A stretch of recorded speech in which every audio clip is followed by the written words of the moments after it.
మనం blouse stitch చేసేటప్పుడు ఖర్చులు కనిపించకుండా నీట్ ఫినిషింగ్ ఉండాలంటే ఈ టిప్ని ఫాలో అయ్యామంటే ఖర్చులు అనేది కనిపించకుండా చాలా నీట్ ఫినిషింగ్ అనేది ఉంటుంది.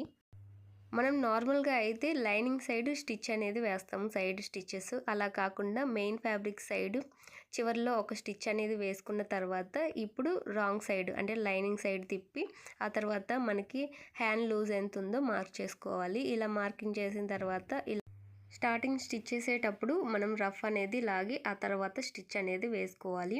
ఇప్పుడు ఆర్మ్ లూజ్ దగ్గర కూడా ఒక మార్కింగ్ అనేది వేసుకొని కింద కూడా నడుము లూజ్ దగ్గర కూడా ఇంకొక మార్కింగ్ అనేది వేసుకొని మనము ఈ 3 పాయింట్స్ని కలుపుకుంటూ నార్మల్గా మనము ఎలా అయితే సైడ్ స్టిచెస్ వేస్తామో అలా స్టిచ్ చేసుకున్నామంటే మనకి ఖర్చులు అనేది కనిపించకుండా చాలా నీట్ ఫినిషింగ్ ఉంటుందండి. ఒకసారి ట్రై చేయండి, మీకు చాలా యూజ్ అవుతుంది. నేను ఈ బ్లౌజ్ మొత్తాన్ని కూడా లోడింగ్ టైప్లో స్టిచ్ చేశాను. ఎక్కడ కూడా కొంచెం కూడా ఖర్చులు కనిపించకుండా